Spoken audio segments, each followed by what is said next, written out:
한국에서 크리에이터 활동을 했는데 한국 유튜브에서는 흥하지 못했다. 한국 내에서 다른 형태의 플랫폼에 갔을 때 흥할 수 있느냐? 가능성이 낮아요. 시청자층이 같기 때문에. 근데 중국 같은 경우는 다양한 형태의 플랫폼이 있다 보니까 플랫폼 하나에서 만약에 성공을 못했다, 다른 플랫폼에서도 그럴까? 아닐 수 있는 가능성이 존재를 하는 거죠. 저는 중국 전문 크리에이터 컨텐츠 플랫폼 아도바의 대표로이고요. 중국 경험 벌써 21년 차.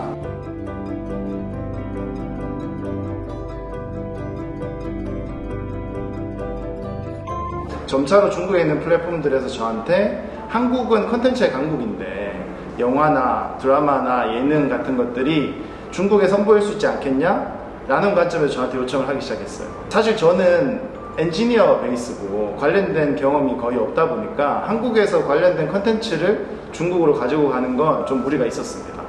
근데 그때 제가 한국에 있는 대형 MCN에 중국 자문을 하고 있었어요. 제가 중국 플랫폼에 역으로 제안을 하게 된 거죠. 한국에서 크리에이터들이 중국으로 진출을 하는 게 어렵다. 근데 그 어려움을 풀어내면 한국에서 더 좋은 컨텐츠들이 중국으로 많이 넘어올 수 있다. 근데 그 어려움은 우리가 풀 수 있는 게 아니라 당신들이 같이 풀어줘야 된다 라고 했던 게 사실 아도바의 시작이었고, 크리에이터들이 한국에서 유튜브를 잘 진행하고 있다, 혹은 한국에서 틱톡이나 인스타그램으로 인플루언서 역할을 하고 있다. 근데 한국이라는 시장에 gat혀 있어야 되냐? 아니다. 중국이라는 새로운 기회가 있다. 그 기회를 얻기 힘들 뿐이지 그 기회를 얻는 방법이 아예 없지는 않다. 그럼 그 기회가 뭐냐? 그건 아도바다 라고 하는 걸로 저희는 서비스를 하고 있는 거예요. 중국은 말씀하셨던 것처럼 유튜브가 없는 시장인데 유튜브가 없는 기회를 틈타서 상당히 많은 플랫폼들이 생겨났고 지금도 여전히 생겨나고 있습니다. 유튜브는 사실 미들 플랫폼이에요. 가로형 영상에 좀 포커스가 되어 있고 길이는 보통 10분에서 한 20분 사이. 이러한 형태의 플랫폼들이 중국에도 다양하게 있어요. 비리비리, 시과, 하오칸. 근데 중국은 그 외의 플랫폼도 상당하게 다양하게 있습니다. 한국의 틱톡으로 알려져 있는 플랫폼이 중국에서는 도인이라고 불러요. 그런 도인 플랫폼은 숏폼이라고 얘기를 하는데 그 숏폼은 가로가 아니라 세로 형태, 좀 더 짧은 시간, 콰이쇼라던가 아니면은 스피나우라는 다른 형태의 플랫폼들도 있습니다. 지금 제가 언급한 것 외에도 중국에는 거의 100여 개에 이르는 형태의 플랫폼들이 존재를 해요. 이렇게 설명할 수 있을 것 같아요. 한국에 쇼핑몰이 되게 많아요. 하나하나의 쇼핑몰에서 만들어낼 수 있는 유저층이 100만이 안 됩니다. 왜냐하면 저희는 한국 시장이 작거든요. 유튜브 코리아는 아무리 유저가 많아져도 5천만을 넘지는 못하죠. 지금 현재 거의 90% 정도의 독점을 하고 있음에도 불구하고 약 4천만 정도의 유저를 가지고 있는 겁니다. 중국은 말씀처럼 플랫폼이 다양하게 있는데 그 다양한 플랫폼에 맞게 인구가 되게 많습니다. 중국에서 중대형 플랫폼들은 4억에서 한 6억 정도의 유저를 가지고 있습니다. 한국 시장이 10배 이상인 거죠. 그렇기 때문에 한국에서 유튜브를 하던 그 시장에서 중국으로 시장의 어떤 방향을 바꾸면 플랫폼이 많아서 힘들 텐데, 혹은 그렇게 분포가 많이 됐을 때 집중도가 떨어질 텐데, 하지만 그 하나하나가 이미 유튜브보다 큰 거죠. 그렇기 때문에 충분히 가능성이 있는 시장입니다. 한국은 서울에서 유행하는 게 부산에서도 유행을 할 수 있어요. 부산에서 맛있는 건 서울에서도 맛있을 수 있습니다. 근데 중국은 훨씬 더 큰 범위예요. 나라 땅덩이도 넓고 인구도 민족이 56개입니다. 한국처럼 단일 민족이 아니죠. 이쪽에서는 전혀 관심을 못 받던 것들이 저기에서는 엄청나게 인기를 끌 수도 있는 거죠. 한국에서 크리에이터 활동을 했는데 한국 유튜브에서는 흥하지 못했다. 한국 내에서 다른 형태의 플랫폼에 갔을 때 흥할 수 있느냐? 가능성이 낮아요.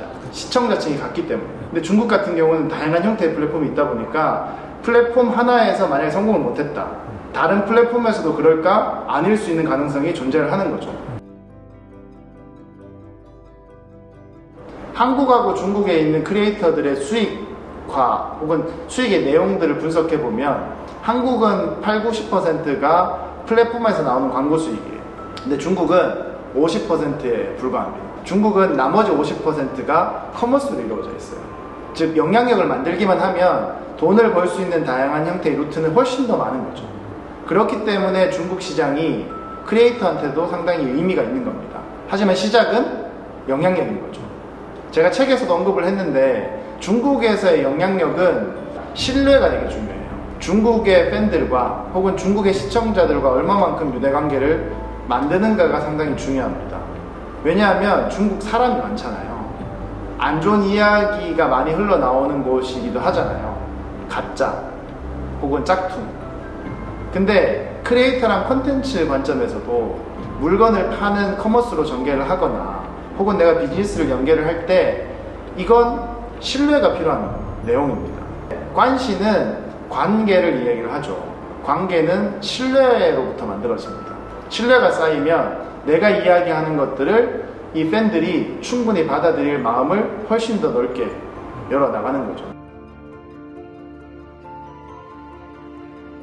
중국은 위험하다. 중국은 접근하기 되게 어려운 시장이다 라고 하는 일반적인 편견과 오해를 없애고 싶었어요. 저는 중국을 처음 접할 때 저한테도 두려움이 있었거든요. 알면 알수록 여기에 새로운 기회가 있고 우리가 이 기회에 도전해봐야 된다라는 생각을 많이 가지게 됐습니다. 하지만 한국 시장에서 바라보는 단편적인 중국은 항상 위험한 곳이에요. 항상 뭔가 닫혀있는 곳이에요. 저는 크리에이터들이 먼저 이 기회를 잡았으면 좋겠다 생각을 했어요. 근데 그 기회가 붙잡을 수 없는 거 아닌가? 그건 불가능한 일 아닌가? 라는 부분에 있어서 가능하다는 이야기를 이 책을 통해서 하고 싶었던 거예요. 결국은 한국에 있는 크리에이터와 컨텐츠가 중국으로 가면 그 컨텐츠와 크리에이터와 함께 브랜드가 갈 수 있어요. 우리의 브랜드를 중국 시장에 선보일 수 있고 우리의 브랜드를 크리에이터와 함께 중국 시장에 팔 수 있는 기회도 열리는 겁니다. 책에 제가 상당 부분을 할애해서 중국에 있는 플랫폼에 대한 자세한 이야기를 담았어요. 단순하게 크리에이터들이 그 플랫폼을 이해해달라 혹은 플랫폼이 이러니까 이런 컨텐츠를 만들면 좋겠다에 대한 부분뿐만 아니라 한국에 있는 다양한 브랜드의 마케터들이 중국 시장을 바라봐야 되는 기업들이 중국 시장에 있는 다양한 플랫폼을 어떻게 활용해야 되는지 진출한 크리에이터들과 어떻게 거기를 공략해야 되는지를 알려주고 싶었어요. 그래서